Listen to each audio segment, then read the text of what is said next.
ಯಾವುದೇ ಸರ್ಕಾರದಲ್ಲಿ ಪೊಲೀಸ್ ಇಲಾಖೆ ಒಂದು ಪ್ರಮುಖವಾದಂತ ಇಲಾಖೆ. ಯಾಕಂದ್ರೆ ಪ್ರತಿ ರಾಜ್ಯದಲ್ಲಿ ಕಾನೂನು ಮತ್ತು ಸುವ್ಯವಸ್ಥೆಯನ್ನ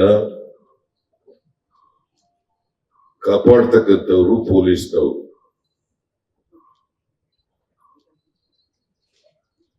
ಪೊಲೀಸ್ ಇಲಾಖೆ ಚೆನ್ನಾಗಿ ಕೆಲಸ ಮಾಡಿದ್ರೆ,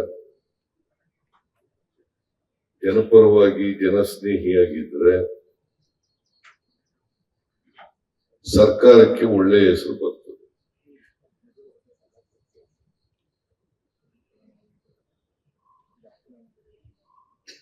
ಸರ್ಕಾರನು ಕೂಡ ನಿಶ್ಚಿತೆಯಿಂದ ಬೇರೆ ಅಭಿವೃದ್ಧಿ ಕೆಲಸಗಳನ್ನ ಮಾಡಲಿಕ್ಕೆ ಸಾಧ್ಯ. ಹಾಗಾಗಿ ಕಾನೂನಿನ ಮತ್ತು ಸುವ್ಯವಸ್ಥೆ ಸರಿಯಾಗಿ ನೋಡಿಕೊಳ್ತಕ್ಕಂಥ ಜವಾಬ್ದಾರಿ ಪೊಲೀಸ್ನವ್ರಿಗೆ ಇರ್ತವೆ. ಇವತ್ತು ಜನಸಂಖ್ಯೆ ಬೆಳೀತಾ ಇದೆ.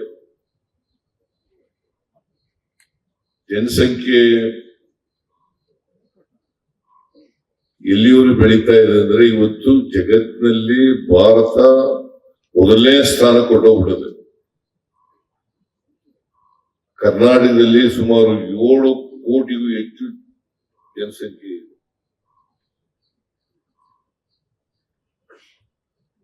ನಾವು ಪೊಲೀಸ್ನವರು ಮತ್ತೆ ಸರ್ಕಾರ ಈ ಎಲ್ಲ ಜನರ ಆಸ್ತಿ ರಕ್ಷಣೆ ಮಾಡ್ತಕ್ಕಂಥದ್ದು, ಮಾನ ಮರ್ಯಾದೆಯನ್ನ ಕಾಪಾಡ್ತಕ್ಕಂಥದ್ದು, ಮಹಿಳೆಯರಿಗೆ, ಮಕ್ಕಳಿಗೆ, ದುರ್ಬಲ ವರ್ಗದವರಿಗೆ ರಕ್ಷಣೆಯನ್ನ ಕೊಡ್ತಕ್ಕಂಥದ್ದು, ಒಟ್ಟಾರೆಯಾಗಿ 7 ಕೋಟಿ ಜನರಿಗೂ ಕೂಡ ನೆಮ್ಮದಿಯಿಂದ ಬದುಕ್ತಕ್ಕಂಥ ವಾತಾವರಣವನ್ನ ಕ್ರಿಯೇಟ್ ಮಾಡ್ತಕ್ಕಂಥದ್ದು, ನಿರ್ಮಾಣ ಮಾಡ್ತಕ್ಕಂಥದ್ದು ಸರ್ಕಾರದ ಕೆಲಸ, ಪೊಲೀಸ್ನವರ ಜವಾಬ್ದಾರಿ.